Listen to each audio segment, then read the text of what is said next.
already have my peel off base coat on, but you'll notice that my pinky is over there looking very bare, and it's because I decided to be reckless and took a chunk out of my pinky nail on accident. So we're gonna do a press on nail, but for the rest of them, I will be applying gel extensions. To get started, I do need to chemically etch the bottom half of the extensions, and for the first time, I will be using this product here. I decided to pick this up because I'm running low on the Opera Gel X Prep and definitely want to switch things up to see how other products perform. And I will say, first impressions, this product is working quite well. The bottle, however, is slightly smaller than the Opera Gel X Prep. It is also cheaper. Another thing I noticed is this has a sweet scent. It reminds me a lot of a Starburst, so it was definitely pleasant. So I'll keep using this over time and come back with my thoughts. Let's get started applying these gel extensions, and I will be using the Diami Feel So Good base gel to attach them to my natural nails today. I'm putting a little bit on the bottom half of the extension, making sure there's enough gel here to fully cover the length of my natural nail. Then I'm going to line the extension up with my cuticle area and press down slowly until that gel naturally flows to the tip of my nail. As soon as it gets there, I'm going to immediately flash cure. I like to use a touch activated desk lamp for this, something that's freestanding, I don't have to hold. It makes things so much easier and you don't have to worry about turning it on and off. It's quite sensitive, which is a good thing in this case because all you have to do is gently tap it with your finger and you can still hold on to your extension without losing your placement. If you're not sure how much gel to put on the bottom half of the extension, I put a little bit there and then hold the extension next to my natural nail to see if there's enough gel. In this case, there isn't, so I'm going to add a little bit more. If you aren't sure, I always will recommend that you use a little bit of gel and add more if needed. It's so much harder to take away excess than it is to just add. In this case, it's better to underestimate than to overestimate. As you're applying these, you may notice that you accidentally put too much gel. If you notice it and it starts seeping out of the sides or at the bottom, immediately clean it up with alcohol and a flat brush. It is very important not to leave any gel on your skin because if it's left there, it can cause a lifelong allergy. So be very careful in this step, and that goes with every gel product that you use at home. I always get the question, how am I able to clean up the excess gel without losing my placement? And that is exactly why I like to use a gel that is on the thicker side like this one here, because it allows the gel to sit in place as it's flash curing and also gives me enough time to clean up the excess.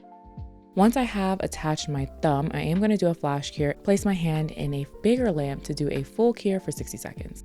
Now I want to make sure these extensions are blended around the cuticle area, but I don't want to use my e-file. So I will be grabbing a 100 over 180 grit mini file and gently moving back and forth to file the cuticle area so everything is nice and leveled before moving forward. If you're going to be doing this method, make sure that you're using something that won't damage your natural nails just in case it touches it, but ideally you want to only file on the extension. I feel like I have a little bit more control with the mini files, which is why I choose to use them, but any 100 over 180 grit file will do. I'm going to take this little mini nail brush to get the dust out of the way so I can see what we're working with at this point. And I noticed that I wanted to do a little bit more shaping and filing on the sides, so I'm going to do that at this point.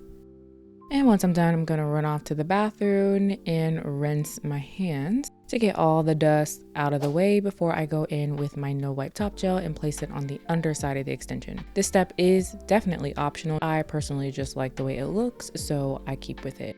I like to take a little bit of acetone in a flat brush and gently go across the cuticle area of the extension. This helps melt it a little bit so it looks natural, sits flush, and seals the cuticle as well. When I say seal the cuticles, I'm referring to making sure that there is no gap or additional lifting so nothing gets caught underneath the extension. Think of when you're doing your hair, you don't want the extensions to pull. When you're washing your hands, you don't want to get water stuck under here. It can create bacteria growth and we don't want none of that. So I tried my best to make sure it's sealed. Start off with a drop of acetone, and then if you need to add more, you can, because if you place too much acetone down here, it can melt the extension too far and leave these really weird small gaps and holes, which defeats the purpose. So a little bit goes a long way. To get these extensions ready for polish, I will be using this product once again because I wanted to see how it held up. And so far I have had my nails on for approximately a week and I don't have any chipping that I can see so far. So I think it did the job for the most part, but like I said, I'll come back and share my thoughts later once I've had a couple more chances to use this. For the nail art today, I posted this look a few months ago and you all loved it. Then I posted a poll on the community tab and Instagram and asked, would you like to see this look in gold? And majority of you said yes. So here we are with today's video. When I tell you I am so excited to be doing this look, I am thrilled, okay? So here I am applying our base color for today. Excited to be using this. This is the Divock Full Makeup Gel. So I think I've showed you the original makeup gel. I love it, but you do have to build it up. So when they came out with full makeup gel, I ran to add it to cart. I could not wait, and let me tell you, I am in love. This is everything I need. The color is perfect, it's super natural, and if you decide to wear it on your natural nails and not just on top of extensions, I think it is phenomenal and even better. And of course, everything I use in this video will be linked in the description box down below, and if I have a coupon code, I will list it there as well. Because nothing is better than saving a couple of coins, you know? Okay, let me give you a little spoiler. I didn't want my pinky to be looking crazy for the rest of the tutorial, so I do have my press-on nail over there. So if you're confused as to what is going on, that is what it is. But anyway, let's go ahead and do a full cure at this point and go in with a matte top gel because I will be doing an isolated chrome design. If you don't have a matte top gel that you love for isolated chrome, you can buff the nail instead. So far, I have found that the Doughy matte top and the Divock Zero Matte top gel work pretty well for isolated chrome, and I will list all of them in the description box as well, so you can pick what you want to use. But since I have the Divock base color down, I decided to stick with the Divock Zero Matte since they're from the same brand. For the fun part, I am going to be doing the 3D isolated chrome braided Frenchy molten gold. I don't even know what to call it. That was so extra. I'm going to begin creating these squiggly lines, start on one side and basically loop around to the other side. So by the time I'm done, it will look a little bit like a French tip. This is my favorite design to do hands down that I've done this year. I've done about 3 different variations of this to give you some ideas because you seem to love it as well. It comes out really pretty and it's so easy to do. But anyway, what I'm doing is just making random lines. Nothing is perfect, some long, some short. By the time I'm done, it's gonna look like molten gold. If you've ever melted a metal, and I guess that's not an everyday occurrence for most people, but let's say if you've ever seen a type of metal melt, it falls very randomly. As it starts to like cool off, it's thick textures, thin textures here and there. It's just so pretty. You'll notice that after I do every 1 to 2 lines, I am flash curing because I want it to hold its shape for now, but I want to have the opportunity to add additional lines and make them look like they're intertwining. So like your hair is twisted or braided, that's the effect we're going for here. And if I leave it wet, it's just going to disturb the line that's already there. So a quick flash cure for like 2 to 3 seconds is all you need. I know I show you Crazy Top Thick a lot, and it's because I genuinely love this for isolated chrome designs and 3D designs. And I feel like if I'm gonna tell you I love something, you should go pick it up. I recommend it highly. I want to show you all the ways you can get your money's worth because that's the kind of girly I am. I'm super frugal, so if I buy something, I want to get every penny's worth, okay? So that's why I show it often, because I want you to feel like if you pick this up, you have options, plenty of them.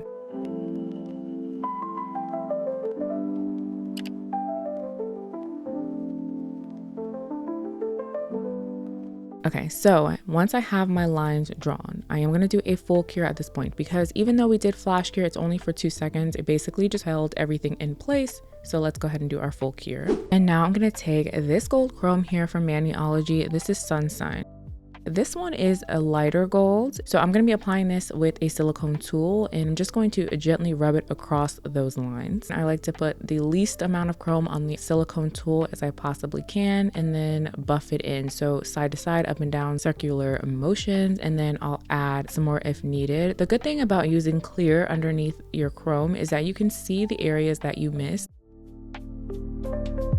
I'm gonna dust away the excess chrome. This is I'm pretty sure it's a makeup brush, but I decided to use it as my nail brush. I'm taking the Ivy Fix Gel in my Diami Cone tool, and I'm just gonna map out where I want my rhinestones to be. These to me look like little baby stars a little bit. What I did for the most part is put one on the upper part of the nail and then one on the bottom half of the nail. So they're kind of in a zigzag from finger to finger, if that makes sense. Grabbing my rhinestones, I'm placing them right where I already have the Ivy Fix gel laid down. And if you're familiar with rhinestone sizing, I am using an SS8 on my wider fingers, so my thumb and my middle finger, and an SS6 on the rest of the fingers.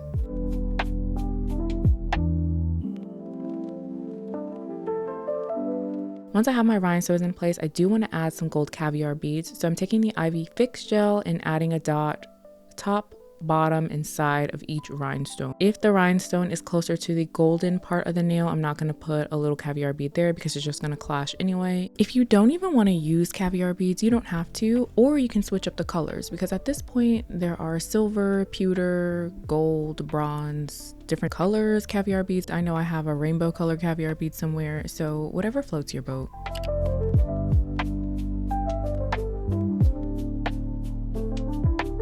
Before I do my full cure, I'm gonna wipe away the excess Ivy Fix gel because I kind of moved these things around a bit before I finalize my placement. So just a little bit of cleanup is all we need.